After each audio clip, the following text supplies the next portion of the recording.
Hey guys, Fire here from InDepth Gaming, bringing you another game review. This time we're checking out Super Onion Boy 2.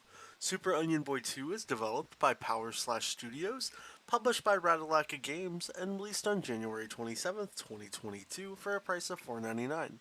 So what is Super Onion Boy 2? It's a simple platformer game that I feel like draws its inspiration from Mario and pretty much any retro bit style game in the early, 80s, 90s, and thrown in and mixed in with a little bit of weirdness and transformation and superpowers and crazy little abilities, all combined with a cute little story where you're basically trying to save your little friend from these guys that took him away. Um, as far as like controls and everything about the game, it's a cute little game. It's nothing like overly impressive, but it's a game that's going to be a fun little time killer for $5. It kind of fits the expectation of really what you're paying for. Most of the levels are going to be extremely short and don't last too long.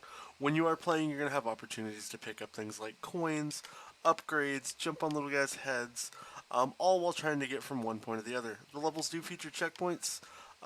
Those checkpoints can be few and far between and occasionally frustrating depending on really what you're doing. And all while you're doing that, you're going to be trying to collect stars and just, try not to die. There's opportunities for health potions, little abilities you can see here. We just turned into a ninja, which is kind of cool because now we get to do ninja things. You can gain things like double jump. Sometimes you'll gain the ability to fly, wizards, all kinds of really weird, fun little quirky things that each role kind of gets its own little nuance. A lot of the times in the levels, the little stars that you can collect will be hidden pretty well, so you're going to have to kind of take advantage of the different roles in the game while you're trying to figure out what to do. Most of the enemies, like I want to say, could be unpredictable in a way, but they're not unpredictable. If you've played, like I said, Mario or any game in this style genre, every enemy that you're going to encounter is going to kind of be extremely predictable. Fish that want to kill you, things that float and attack you, um, rolling ball guys, shells that are almost like the turtle shells in Mario that kind of fly everywhere and you have to avoid getting killed. One thing I do like is what the game does do is it's done really well. The controls are very fluid. Nothing seems like it's clunky or weird. I think the weirdest thing for me is just maybe some of the different characters that you could transform into. I don't really, think I'm a big fan of the whole let's fly around everywhere mentality.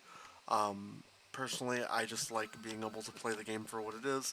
I like jumping style platforms. I don't really want to fly. I'd much rather maybe just this ninja kind of costume ability be the only thing in the game, and you really kind of go from there with how you play and interact with things. Um, but yeah, as far as visuals, I love bit style games. This kind of game definitely hits a nostalgic point for me. I grew up with Mario games. This game is, a nice throwback to games that I'm, probably used to playing nowadays that are crazy insane graphics and, are a far stretch from what I used to grow up playing. So it's definitely a nice, kind of, just feel good style game. As far as the soundtrack and everything kind of gives you that immersive feeling, sorry, that lets you feel like you're in this style of game and that you are having fun playing it. As far as achievements and difficulty level of the game, it's not a hard game at all. You're gonna have to kind of just trial and error some of the enemies as you figure out what they do. I'd say the average gamer will probably be able to beat this entire game in about 30 minutes. You'll die a couple times just trying to figure out what to do. And when I say finish this game, I mean the achievements. As always, there's a lot more going on in this game, and I would highly encourage you to not just pick this game up for just achievements, but pick this game up because you want to play, a nice nostalgic throwback style game, and support a developer who's, trying to do things. Um, I'd say you'd probably get a good couple hours before you kind of burn out on the same rinse and repeat style mechanics, but it's definitely enjoyable in that sense. If you did grow up and spent hours sitting in front of an old school like CRTV, not having a clue what to do, just playing the same level in Mario, failing over and over, which I definitely did in my childhood quite a bit. But yeah, overall, this is what I think of Super Onion Boy 2. If as far as giving it like a buy sell pass opinion of the game, I definitely think it's worth picking up for $5. It's a fun little platformer. There's definitely other games you can buy out there for $5, and games you can definitely save your money on. So it's kind of up to you. But if you want a good, more I guess like modern-esque take on what Mario could be with, things. Granted, I'm not trying to say that Mario's not modern or good in any way, but just something different that kind of fits that nostalgic train.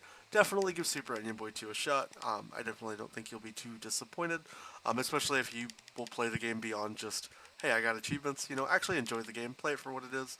The developers worked hard to present you something that was a game that they enjoyed making. So, I always encourage people to do more than just the bare minimum when it comes to playing it. But yeah, I hope you enjoyed this video. If you have any questions, feedback, comments, or concerns, let me know down below. And if you haven't already, please consider subscribing. And I hope you have a great rest of your day.